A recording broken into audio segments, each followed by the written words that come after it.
So how long does it take to sell your home in Northern Virginia? Well, that's a really good question. A lot of it's going to come down to the condition of your house. Is there a lot of prep work that needs to happen prior to going to market? With a good agent and a good real estate team on your side, you should be able to get most things done pretty quickly. Once you go to market, you're probably going to be in a coming soon status where you'll be visible to the market, but nobody will actually be seeing the house. You'll be in that status for somewhere between 5 and 10 days. A lot of agents will do 7 days for like a good solid week of coming soon to let the market know that the property is coming to the market, but also to test out pricing, see the reaction. As an agent, you put a house coming soon and you don't have any showing requests in the first 7 days, you might know that there might be a disconnect in price already. So you go to market the following week, weekend, whatever your agent decides. If you're priced right, and here's the caveat, I would say under $1.5 million.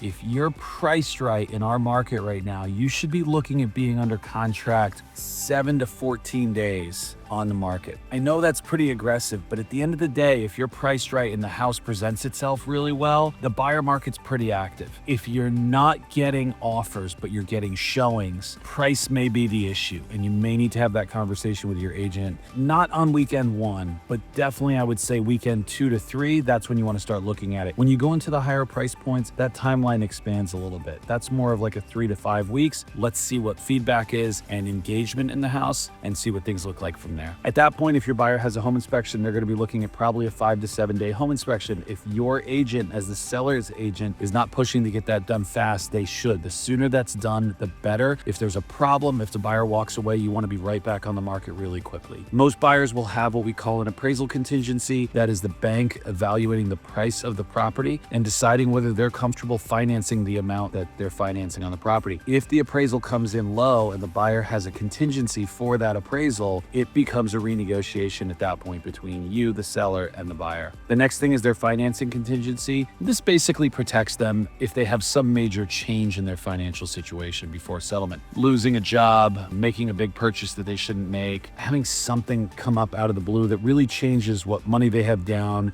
and their financial situation and or their credit situation. So again, the lower the days on that contingency, it's pretty common that we see that be 14 to 21 days. As a seller's agent, you should really be pushing to have that as low as possible, because when that's done in Virginia, the buyer then is at risk of losing their earnest money deposit. Once contingencies are gone and cleared, and usually financing is the last one to clear, that's when their earnest money deposit becomes at risk. And for all sellers, and this is really important, Virginia, the only way an earnest money deposit gets released from the title company, there's 2 ways: mutual agreement by both parties or a court order. A lot of people think that the minute the buyer defaults that they can just go and take the earnest money deposit. If the buyer doesn't agree to it, it's going to be a fight, and then lawyers get involved. Other states are different that way. So in Virginia, remember, just because they've defaulted, it doesn't mean that their earnest money deposit is actually going to go to you right away. You probably will still get it based on facts about the case and about the situation in the contract and how the buyer's defaulted, but it's not an automatic. So for the most part, you're looking at from when you go under contract to settlement, 30 to 45 days. Sometimes it can happen sooner. Sometimes it can take a little bit longer. And if your agent's good and you want to stay in the house a little bit longer,